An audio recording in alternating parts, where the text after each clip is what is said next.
Estamos aqui numa série chamada De Frente com Jesus.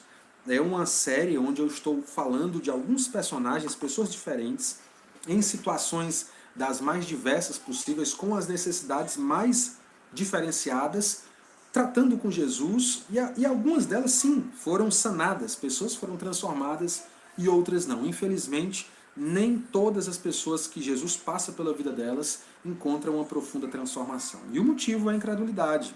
O motivo é o amor, é o apego a outras coisas e não ao Evangelho, a essa boa notícia de que através de Jesus Cristo o homem, o ser humano, pode encontrar uma nova vida, encontrar o plano de Deus revelado para o seu coração. Então, vimos aqui um tempo maravilhoso. Pergunta aqui, quem lembra do nosso último sermão, o que é que eu falei, o que é que eu tratei, será que alguém sabe aí? Digita rápido aí, se você puder, qual foi o tema do último sermão, do sermão passado, no caso, domingo, a partir das 18 horas, né? O domingo aqui que se passou. Será que alguém lembra? Fala comigo aí, já diz aí o motivo aí do sermão, né? O que é que fez com que eu pregasse esse sermão? Alguém lembra qual a passagem, qual o texto? Será que vocês podem me ajudar? Olha só, a Monique fala aqui, ó, sabido demais, muito bem, com ponto de exclamação aqui, a Micaela também, Matheus Braga, muito bem, obrigado pela contribuição de vocês. Eu tratei de um texto muito interessante, eu mesmo. O Flávio está aqui, ó, de frente com Jesus, sabe demais. O Flávio deu a resposta completa, né? Série de frente com Jesus e o sermão sabido demais com ponto de exclamação. Falei de um sábio seu, né? Desculpa, de um mestre da lei, um sábio seu não, perdão. De um mestre da lei que foi lá falar com Jesus, não movido por más intenções, mas por uma curiosidade sincera. Ele pergunta sobre qual o maior dos mandamentos para Jesus. Jesus responde, né? O amor a Deus com tudo que você é, com tudo que você tem, e o amor ao próximo, né? Esses são os maiores mandamentos. Aquele homem fica feliz, concorda com Jesus, fica talvez até impressionado com a resposta que Jesus dá. O Flávio está dizendo aqui que foi Marcos 12, muito bem, Flávio. E aí, Jesus, olhando para a resposta que aquele homem deu, né, fica também feliz. E diz o seguinte, olha, você não está longe do reino. E aí nós vimos aqui que existe, deixa eu mostrar para vocês, um elogio da parte de Jesus, olha, continue, né, você não está longe, mas também um sinal amarelo, um sinal de atenção, um sinal de advertência, cuidado, você ainda não está dentro. E refletimos sobre o quanto conhecemos a palavra de Deus, o quanto estamos dispostos a conhecer, ou, por outro lado, olhando por uma outra perspectiva, até que ponto esse conhecimento que temos sobre Deus nos atrapalha ou nos ajuda. Né? E então até citei um Novo Testamento Ilustrado que eu ganhei em 1900 aqui, misericórdia, eu nem lembro qual foi a data, deixa eu ver aqui onde é que ele está, não tá ali, mas está na cama, né? Ganhei do meu cunhado, mostrando que uma gota de sabedoria de Deus vale mais do que todos os oceanos de conhecimentos fúteis que os homens podem ter. Ou seja, nós somos chamados para conhecer ao Senhor, mas esse conhecimento nunca vai ser um conhecimento exaustivo, absoluto, porque sempre seremos criaturas e nunca seremos como o Criador de fato em sua essência, né? Seremos sim semelhantes a Ele, na sua natureza gloriosa, estaremos preparados para o céu, mas nunca, em hipótese alguma, seremos deuses como o nosso Deus, o Criador, o é. Tá bom? Então hoje, já que você está ligado aí, prestou atenção no link, o tema de hoje é De Frente com Jesus, essa é a série, e o tema, tarde demais, é uma pergunta.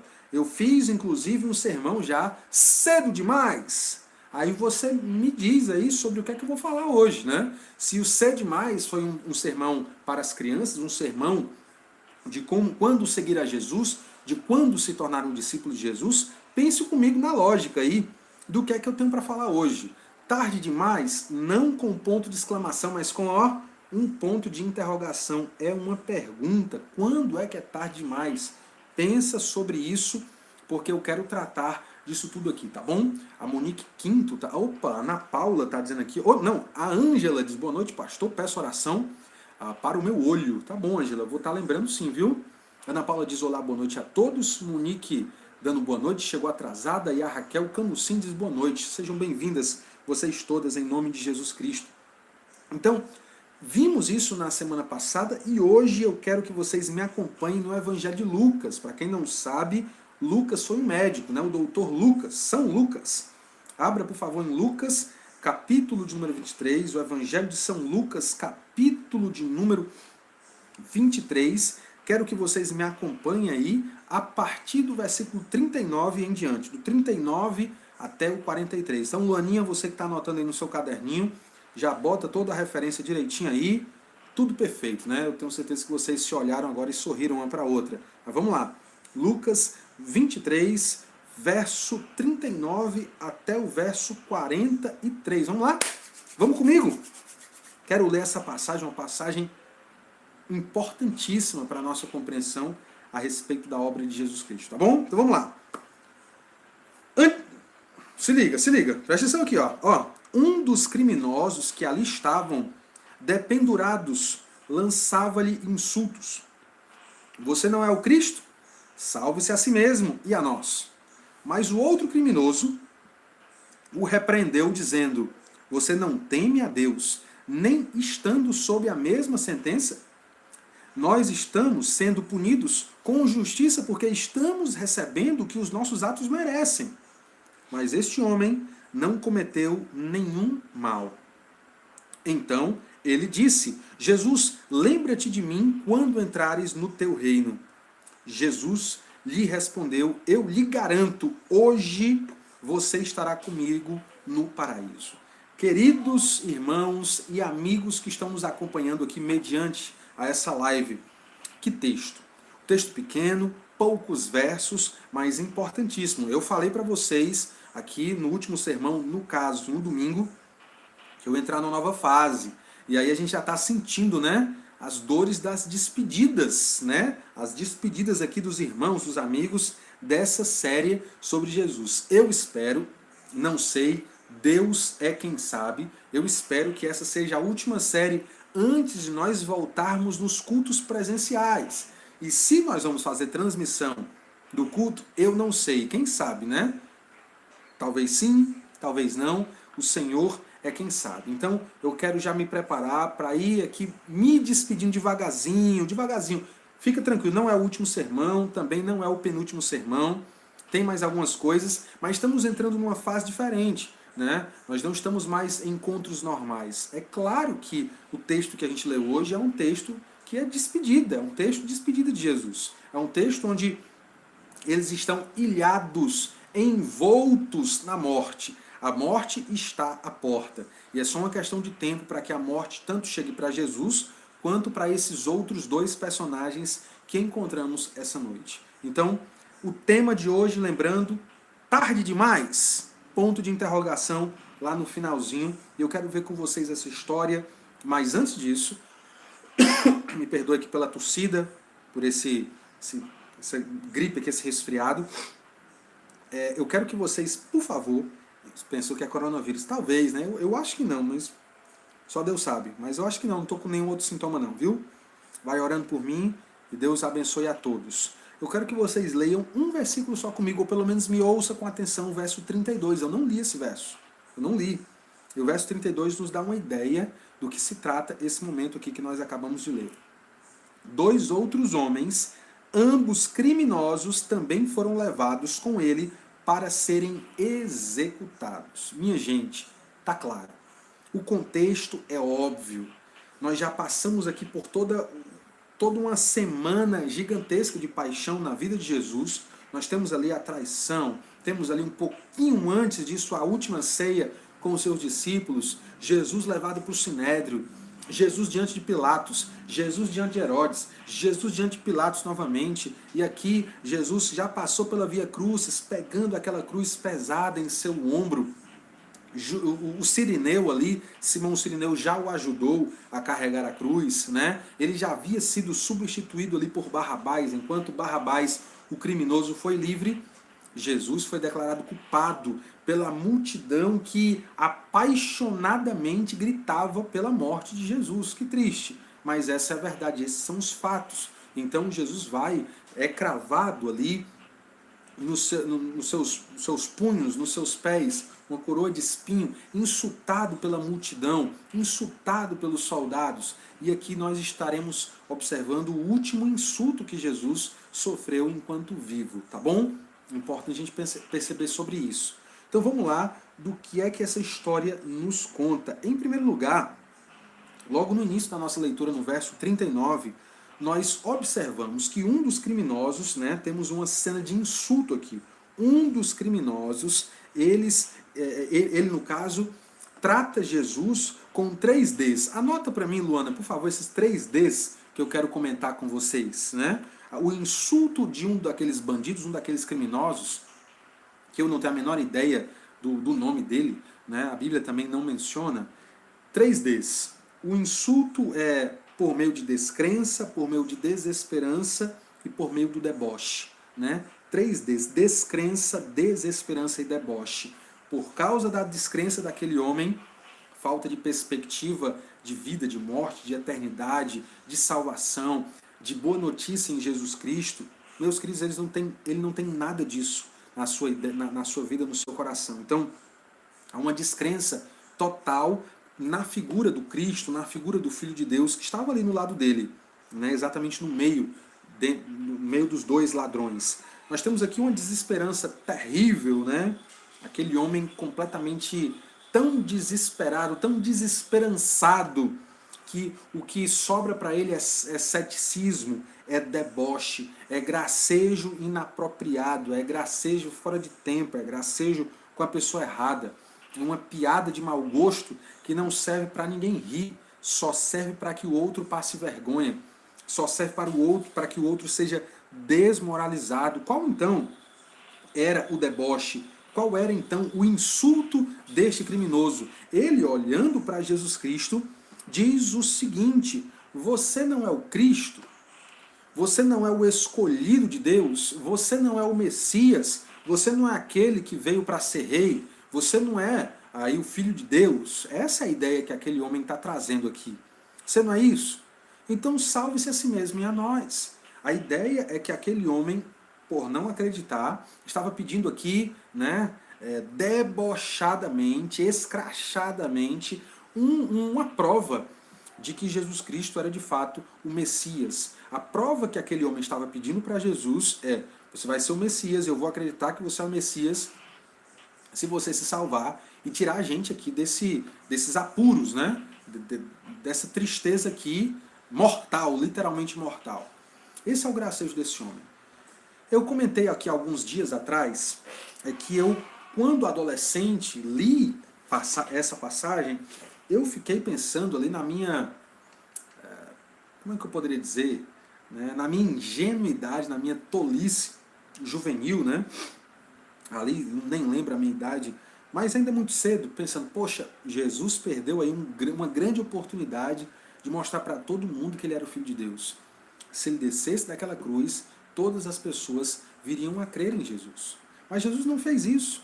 Ele fez algo ainda melhor, ainda maior, um milagre muito superior ao de simplesmente descer de uma cruz. Qual foi o milagre? Ele não desceu da cruz, ele saiu do túmulo. Ele saiu do túmulo. A ressurreição de Jesus Cristo é ainda maior do que simplesmente o simples fato de descer da cruz. Nos é dito que ele apareceu por 40 dias a muitas pessoas, centenas de pessoas, pregando, se reunindo, comendo com os seus discípulos, falando sobre o reino de Deus. Né? Ele nunca deixou de anunciar essa boa notícia do reino de Deus, preparando os seus discípulos para tudo isso. Então, esse é um insulto, esse é um deboche, movido pela descrença, movido aqui pela desesperança. Pense comigo, eu estou só narrando e tentando explicar o que é que está acontecendo. Em segundo lugar, depois do insulto, nós temos aqui a repreensão. Quando lemos aqui os outros evangelhos, parece que temos uma ideia aqui de que os 2 bandidos, os 2 criminosos, estavam zombando de Jesus. Os dois estavam zombando de Jesus. Só que a gente tem que entender o seguinte, que a crucificação não era uma morte rápida, né? Pelo contrário, era uma morte lenta. Muitas vezes demorava-se dias para morrer naquela cruz. Terrível, viu, gente? Sol, desidratação. Nem imagino a tamanha dor de alguém crucificado. E inúmeras pessoas foram crucificadas debaixo do Império Romano, inúmeras. Jesus foi apenas um deles, né? Só nessa ocasião, 3 estavam sendo narrados. 3 crucificações estavam sendo narradas aqui. O texto nos traz isso. Então pensa comigo em nome de Jesus. Se a gente tenta aqui olhar para o relato desses evangelhos, né? Eu nem costumo fazer isso, mas hoje eu vou fazer. A gente tentando somar as informações que tem num e não tem no outro, me traz aqui a conclusão de que em um determinado momento, sabendo que a crucificação, a morte era bem lenta, aquele criminoso, ou pelo menos um deles, né? E isso o texto nos fala de modo muito claro, um deles parece cair na real, mudar de opinião, né? E essa é a ideia. E aí, enquanto um está zombando de Jesus, o outro vem à sua defesa. Há uma repreensão aqui. Ele fala sobre o temor de Deus dentro dessa fala aqui. Ele fala sobre a sentença de morte. E ele deixa muito claro da sua consciência, de quem ele era, do que ele tinha feito, do que o outro criminoso era, do que o outro criminoso tinha feito, e de quem Jesus era, e do que Jesus tinha feito, e, se você preferir, também do que Jesus não fez. Então há uma consciência muito clara. As palavras desse criminoso é o seguinte: você não teme a Deus, nem estando sob a mesma sentença. Cara, a gente está morrendo e você ainda tem espaço aqui para tentar dar uma de stand-up, né? Nesse exato momento, num momento inoportuno e inapropriado. Então a autoconsciência dele é revelada nessas palavras. Nós estamos sendo punidos com justiça. Ou seja, eu mereço a pena de morte. Você merece a pena de morte. E aí a ideia é porque nós estamos recebendo o que os nossos atos merecem. Mas este homem não cometeu nenhum mal. Ele entendia que Jesus Cristo não merecia a pena de morte. Jesus não era um bandido como eles o eram. Pensa sobre isso. Então, aquele bandido, né, vem em defesa de Jesus e repreende aquele outro criminoso, trazendo essas ideias que eu já falei. Trazendo a ideia de temor de Deus, entendendo muito bem a sentença de morte e trazendo a consciência dos seus atos, dos atos daquele outro criminoso e dos atos de Jesus. Dentro dessa defesa, dentro dessa repreensão que ele faz ao outro criminoso, vem então um pedido. E aí, pensa sobre isso. Ele está falando com um cara que está lá na outra ponta, e agora ele desvia o olhar e olha para Jesus e pensa em toda a dor. Eu imagino até que falar seria algo muito custoso diante de todo esse momento, de toda essa situação. Ombros aqui quase sufocando, né? Ali perto do queixo, perto da orelha, das orelhas, dos ouvidos. Então, que situação, né? Já tinham apanhado muito, certamente, já tinham apanhado muito, sangrando, né? Perfurados. Situação terrível. Sem roupa, né? Seminus, triste, vergonhosa, enquanto a multidão estava vendo. Uma situação deprimente. Então, ele fala com o criminoso, mas depois ele desvia o olhar e fala com o Senhor Jesus Cristo, trazendo um pedido. Qual o pedido, qual o clamor que ele faz? Olha só, Jesus, lembra-te de mim quando entrares no teu reino. Isso é incrível. Por quê? Porque esse simples pedido, esse simples clamor, evoca aqui toda uma teologia por trás, toda uma percepção que ele tinha, ou que ele adquiriu, né? Pela pessoa de Jesus Cristo, na pessoa do Senhor Jesus Cristo. Então, olha só, deixa eu tentar destrinçar. Quando ele fala, Jesus, lembra-te de mim quando entrares no teu reino, aquele homem está pensando na eternidade. Ele entende que há algo depois. A morte não é o fim de tudo. Não é simplesmente beber, comer, ter prazer, gozar o melhor dessa vida, porque depois a gente volta para o pó, acabou. Não, existe sim uma perspectiva da eternidade. E a própria palavra nos diz que em todo ser humano há de fato essa semente da eternidade plantada nos corações. Nós, ainda que nem todos de nós entendamos os planos, entendamos bem sobre a eternidade, há sim uma expectativa de que a morte não é tudo.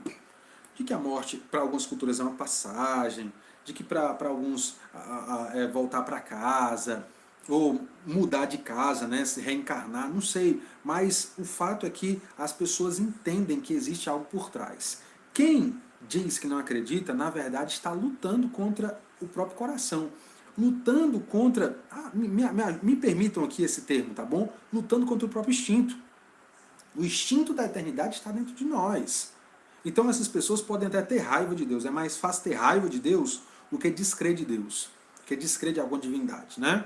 As páginas aí dos ateus na internet são muito mais relacionadas a ódio contra Deus, até porque um ateu coerente é aquele que nem comenta sobre Deus, ele não está nem aí.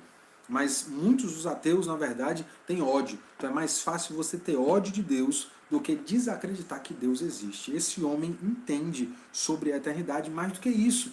Ele entende que a morte não deteria Jesus Cristo, que a morte não seria suficientemente poderosa para agarrar e vencer Jesus. Ele entendia isso. Eu não estou esticando a baladeira, tá bom? Não estou esticando a baladeira, até porque isso fica muito claro pela resposta que Jesus dá a esse clamor. Mas antes de chegar na resposta de Jesus, pense naquilo que aquele homem entendia. Aquele homem entendia os seus pecados. E aquele homem entendia que Jesus não tinha pecado, que ele estava tendo uma morte injusta. Olha aí, isso está sendo claro na repreensão que ele dá ao bandido e no pedido que ele faz a Jesus Cristo. E aqui ele menciona algo muito interessante. Ele fala quando, ele não fala se, né?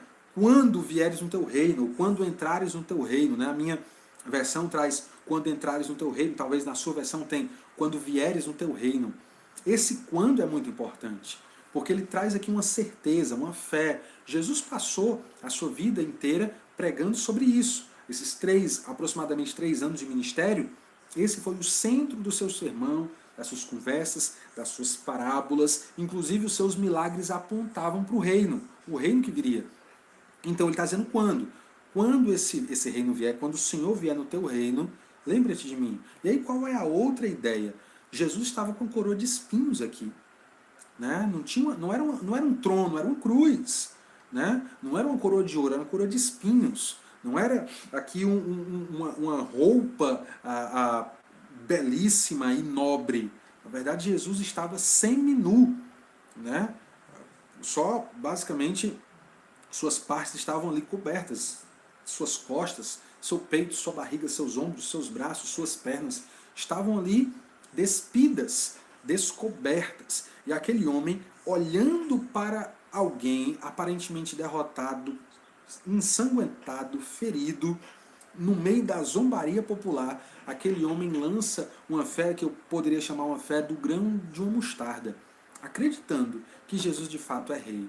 Aquele homem não enxergou e não olhou para Jesus com os olhos naturais. Aquele homem olhou para Jesus com os olhos da fé. Tenha certeza disso. Não porque eu estou falando, mas por aquilo que Jesus falou. Então aquele homem diz, olha, lembra-te de mim quando entrares no teu reino. Lembra-te de mim. Ele entende que o reino viria. Ele entende a mensagem de Jesus, ou pelo menos ele aceita pela fé a mensagem de Jesus. E em quarto lugar, nós temos aqui uma certeza proclamada, proferida da própria boca de Jesus Cristo. Em primeiro lugar, um homem zombando. Em segundo lugar, um homem repreendendo. Em terceiro lugar, um homem clamando. E em quarto lugar, um homem, Jesus, sim, o homem Jesus, respondendo, dando uma garantia, dando uma certeza. Jesus lhe respondeu, eu lhe garanto, hoje você estará comigo no paraíso. A ideia é de que depois da morte, né, você vai morrer, mas a morte não vai ser o fim. E mais do que isso, a morte não vai ser o seu final triste. A morte vai fazer com que você se una a mim, você vai estar comigo ainda hoje. Essa é a ideia. Né? Jesus traz uma garantia, uma certeza em um momento improvável, diante de uma das pessoas mais improváveis que nós poderíamos imaginar. Essa é a história acaba aqui, tá bom? Eu quero poder passar aqui para a nossa outra fase desse sermão, tentando trazer aqui uma reflexão com a característica que eu quero destacar, e obviamente já está claro para quase todos de vocês aqui que estão acompanhando essa live, qual a característica que eu quero destacar. Está no título do sermão. Está no título da live. Tarde demais? A pergunta é o que é tarde demais? Ou será quando é tarde demais? Né? Para quem é tarde demais? São muitas perguntas que nós poderíamos refletir para formularmos uma resposta. Então vamos tentar. Vamos tentar aqui engrenar, passar aqui uma segunda ou uma terceira marcha nessa reflexão, tá bom? O que é tarde demais, né? Esse tarde demais tem a ver com o tempo. E esse é um sermão diferente, né? Só tem outro sermão semelhante a esse, porque eu não estou tratando de pessoas especificamente, mas de situações.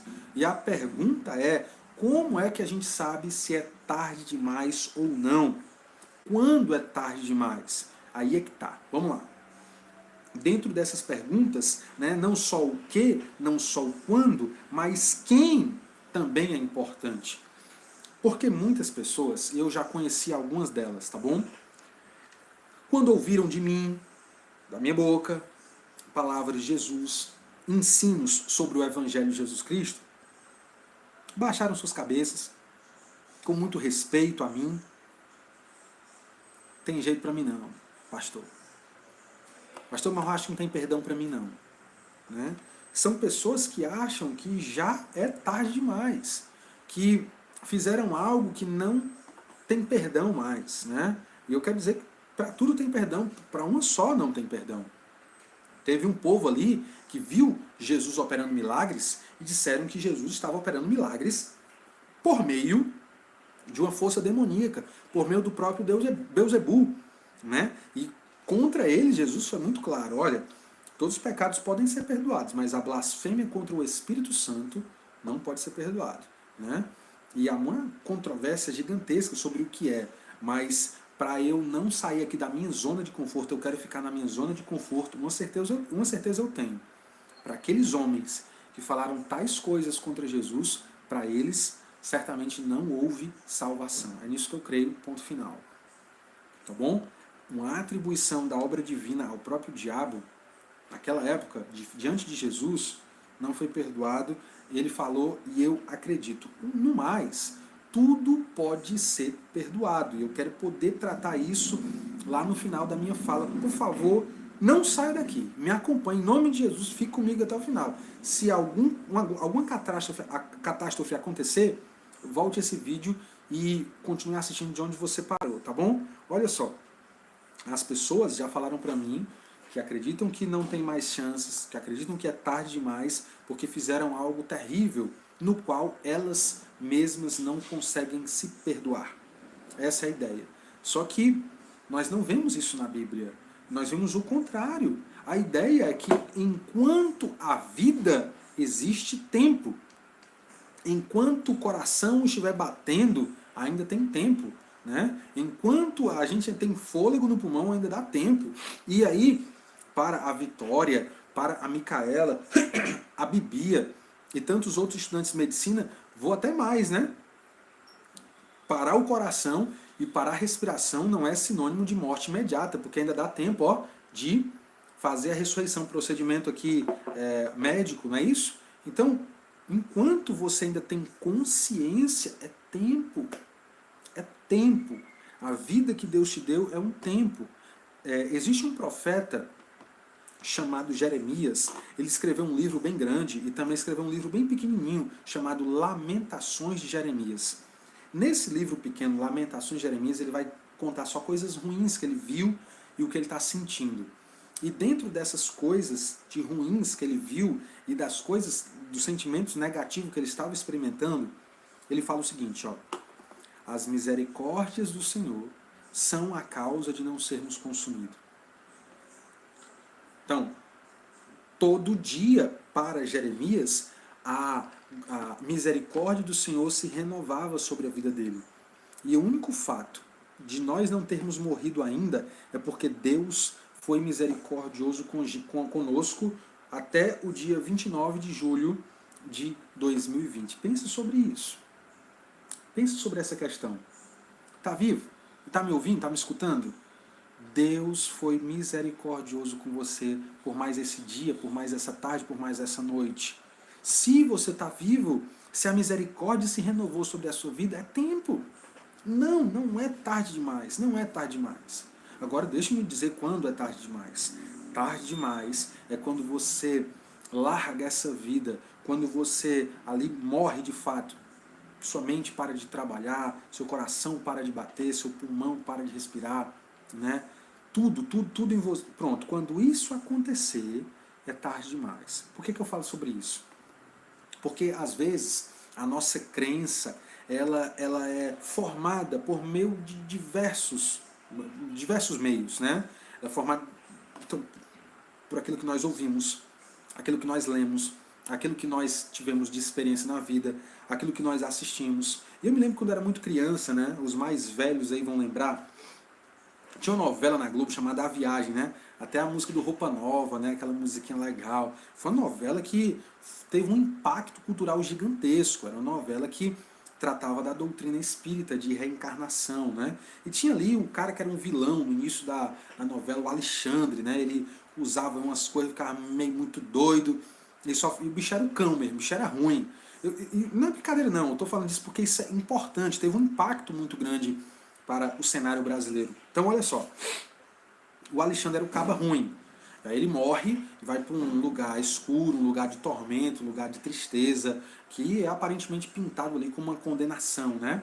E lá ele cai na real, né? Ele muda lá dentro, sai de lá e vai para um canto bonito, né? Um canto onde as pessoas estão de branco, onde tem verde, natureza, todas as pessoas felizes e bonitas e etc.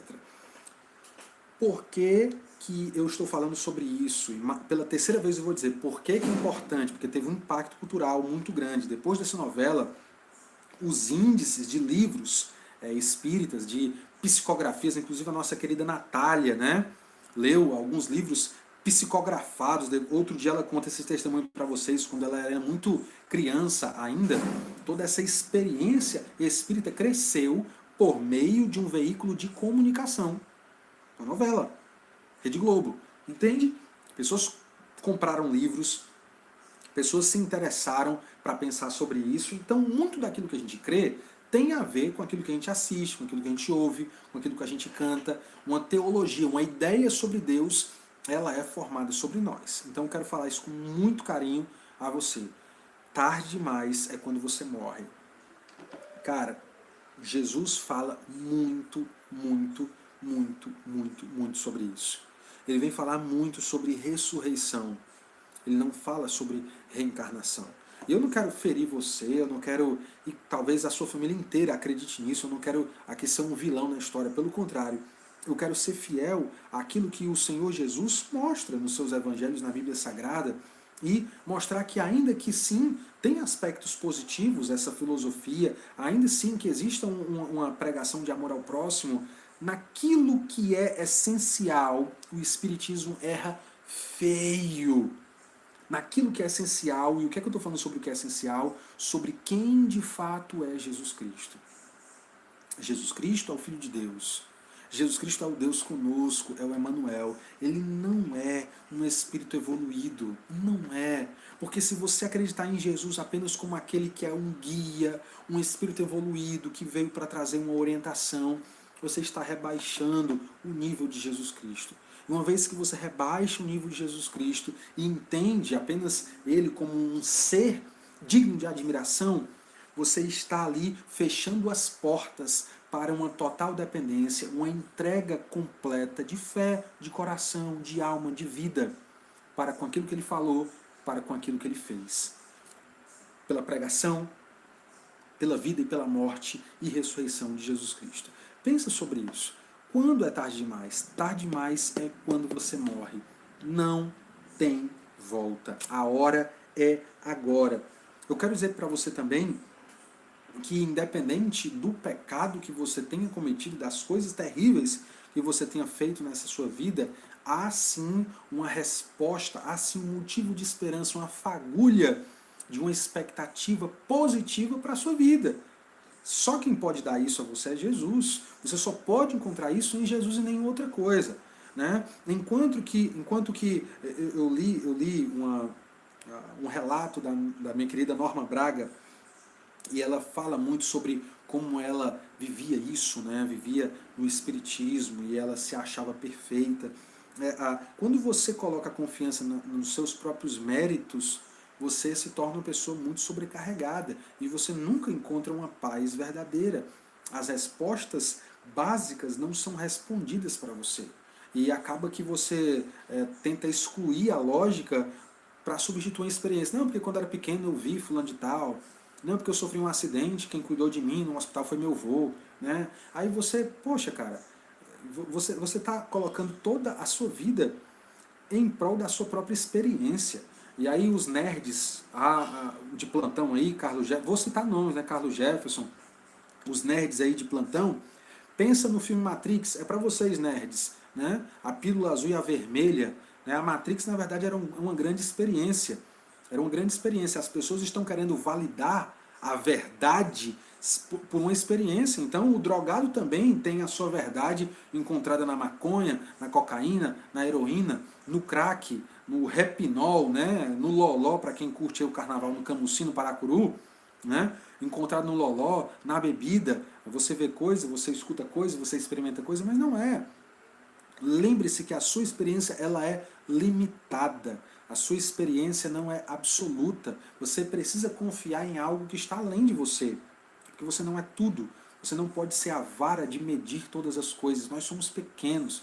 Nós não entendemos muitas vezes nem por que falamos bobagens. As bobagens de ontem que eu falei, ou de anteontem. Às vezes nem eu consigo me entender.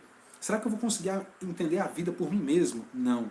É aí que eu tomo o meu chazinho bem quente, sem açúcar, de Simancol. Eu tomo o meu chazinho de Simancol, né? E eu entendo que eu não sou grande o suficiente para compreender as complexidades da vida. Eu preciso de alguém fora de mim.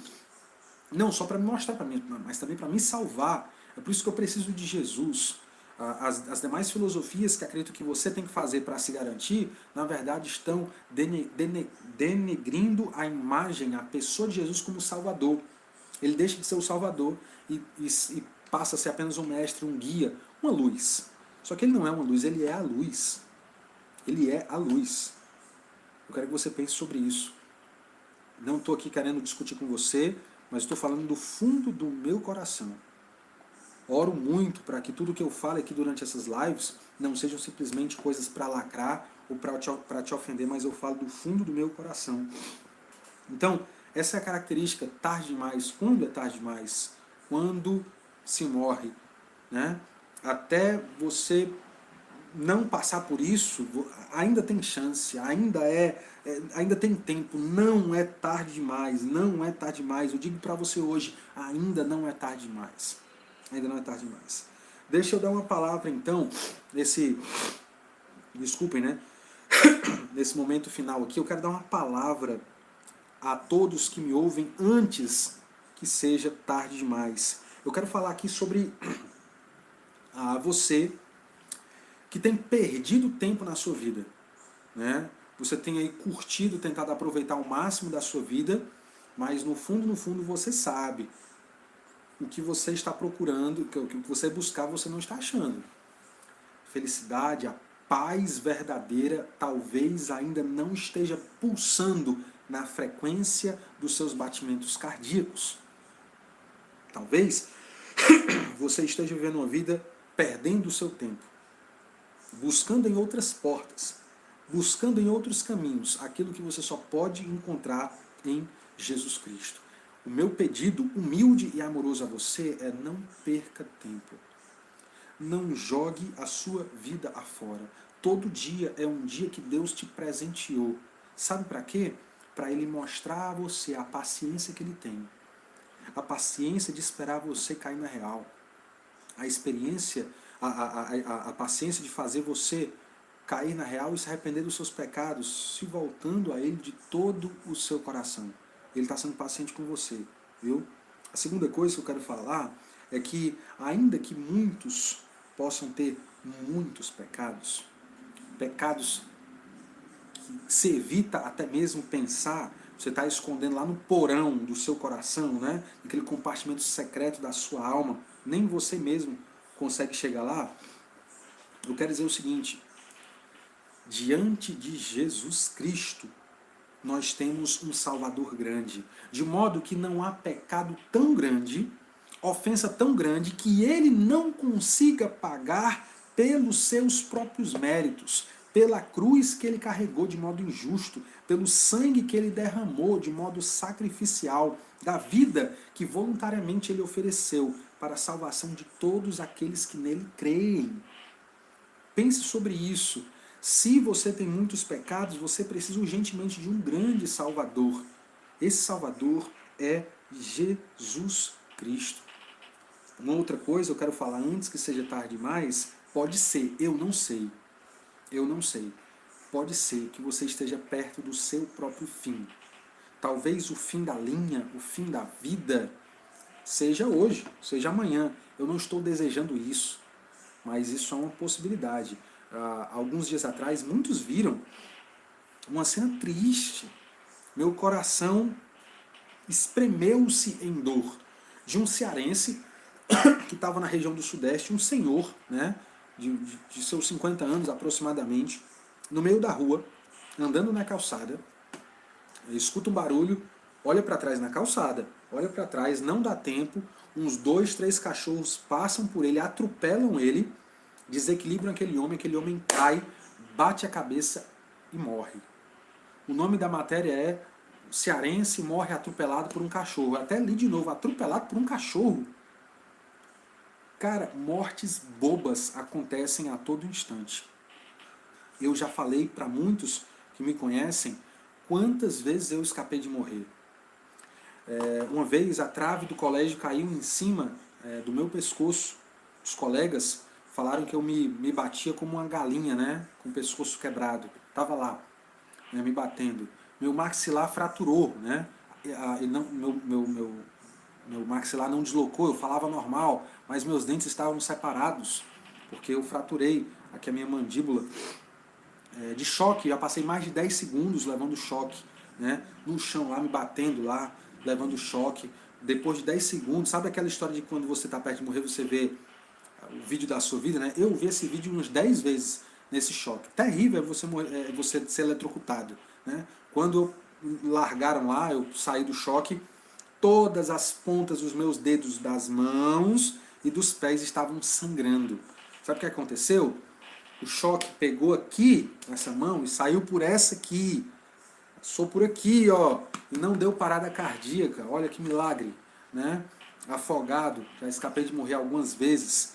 Quando era pequeno, 2 anos de idade, caí bolando a escada da casa dos meus pais, tem uma cicatriz na minha testa.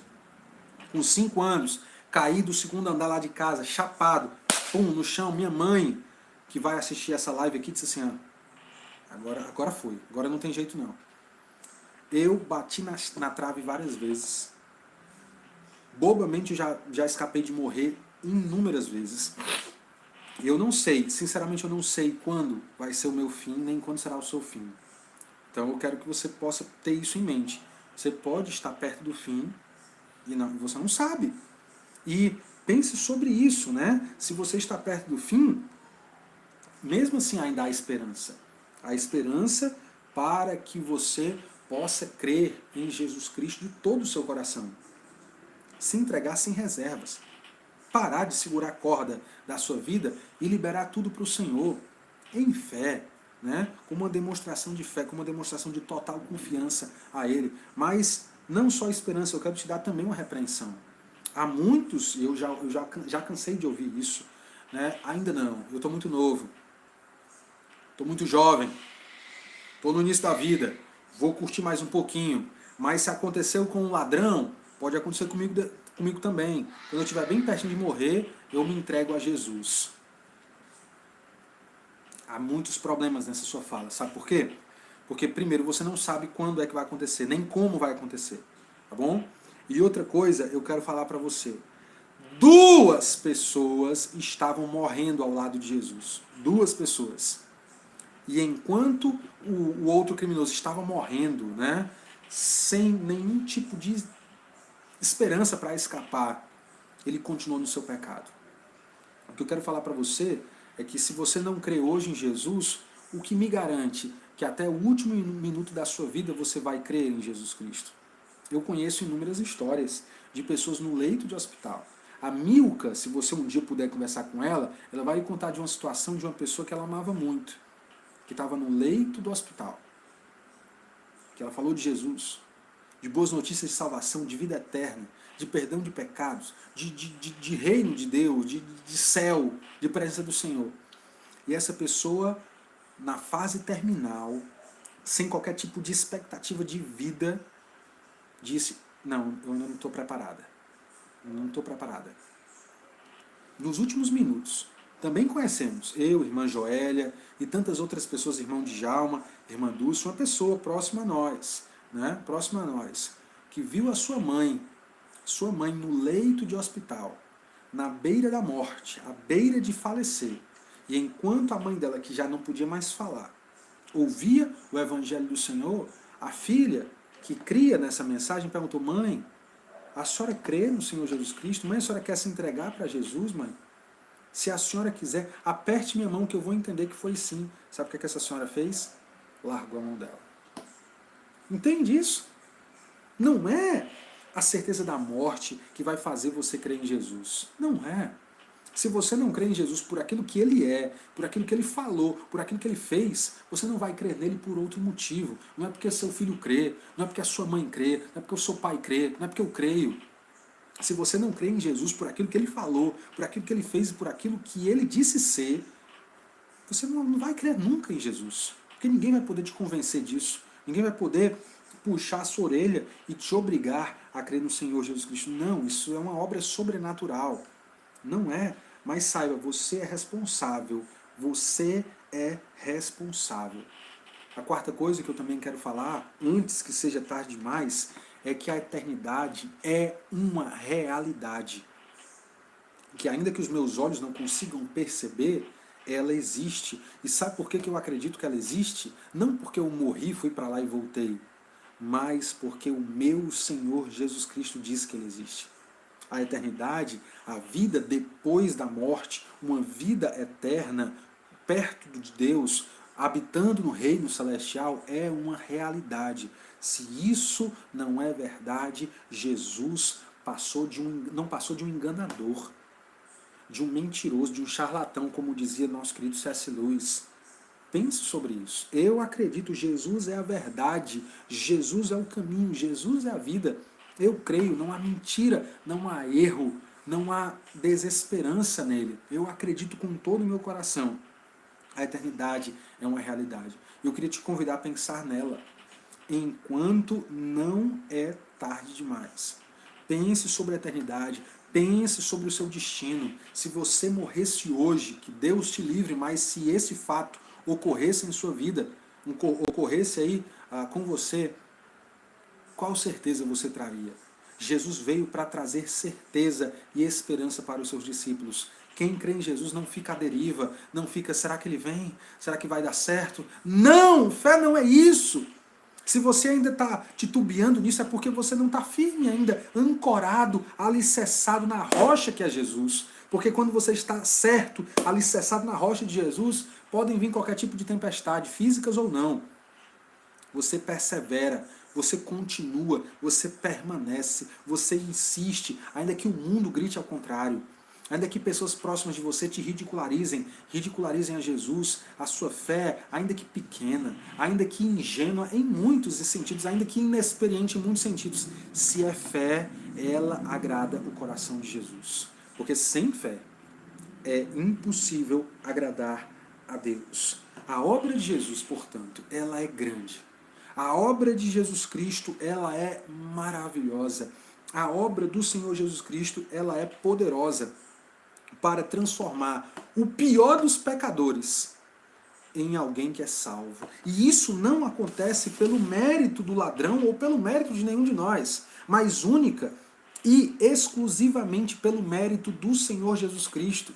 Nós não podemos ficar tristes com um ladrão que perdeu a sua vida ou por um criminoso que esculhambou a sua vida inteira, mas que foi salvo pelo Senhor Jesus Cristo. Nós não devemos ficar tristes, nós não devemos ficar alegres. Ah, mas isso é injustiça. Quem diz que é injustiça? Jesus está pagando aqui e fazendo, demonstrando a justiça na cruz. Quando Jesus morre na cruz, quando Jesus enfrenta toda aquela via crucis, literalmente, ele está carregando sobre si a responsabilidade que era minha. A culpa que pertencia à minha história, à minha vida. É por isso que quem nele crê é tornado justo, é justificado. E essa justificação só pode acontecer mediante a fé. Esse compromisso, esse comprometimento, essa certeza, essa entrega, essa total confiança na pessoa, na obra, na palavra de Jesus Cristo. Lembra disso. Lembra disso. Todo mundo, qualquer um, melhor, qualquer um, pode ser justificado, declarado justo por meio da fé em Jesus Cristo. Porque a obra desse Jesus, desse Cristo maravilhoso, o Filho de Deus, do meu Senhor, do meu Salvador, ela é grandiosa, ela é poderosa. O mérito não é do ladrão. Se você disser, o ladrão não merecia ser salvo, sabe o que é que eu vou dizer? Concordo. Nem ele, nem eu. Mas é exatamente por isso que eu e que ele precisamos de um Salvador, porque nós não merecemos. E enquanto você não entender a sua real situação diante de Deus, você nunca vai estar pronto para confessar a Cristo pela fé. Eu vou ler de novo. Você não teme a Deus nem estando sob a mesma sentença? Nós estamos sendo punidos com justiça porque estamos recebendo o que os nossos atos merecem, mas este homem não cometeu mal nenhum. Enquanto você não entender que você não passa de um indigno, enquanto você não entender que o que você merece é de fato a morte, enquanto você não entender que o que de fato você merece é a condenação, você nunca vai olhar para Jesus como o Salvador de sua vida. É só quando nós nos enxergamos como indignos, pecadores sujos, podres e merecedores, que vamos olhar para Jesus e dizer: lembra-te de mim. Que tal você fazer essa oração hoje? Senhor Jesus, lembra-te de mim. Eu mereço a vida que eu tenho. Eu mereço o pior final possível. Mas só o Senhor para mudar essa história. Me ajuda, Senhor. Eu creio que Tu és rei. Eu creio que Tu virá no Teu reino. Me aceita no Teu reino. Pede para Jesus te aceitar. Pede para Jesus te receber. Porque a resposta que Ele vai te dar é: certamente você estará comigo no paraíso. Essa é a resposta que Ele vai te dar. Ele não despreza nenhum daqueles que chegam com fé até Ele. Ele não despreza, Ele não rejeita nenhum daqueles que se arrependem conscientemente do que fizeram. Que compreendem profundamente o valor que não possuem. E quando compreendem o valor que só Jesus possui, Ele não despreza nenhum desses. Pensa comigo sobre isso, tá bom? Eu te encorajo a orar antes que seja tarde demais. Eu te encorajo a repensar sobre tudo isso antes que seja tarde demais. Tá bom? A vida está passando e ela, é um sopro. Ela é um sopro. Né? Quantos não perderam pessoas nesses dias? Quantos? Quantos? Vamos orar. Por favor, meu Deus, nos abençoe. Que o Senhor tenha misericórdia de cada um e ajuda com que essa mensagem chegue vitoriosamente a cada coração, antes que seja tarde demais. Esse é o meu pedido. Ainda há esperança, Senhor. Quanto à vida, há esperança. Esse é o meu pedido e eu oro em nome de Jesus. Aquele que morreu, mas que venceu a morte, ressurgiu e um dia vai voltar. Amém? Amém.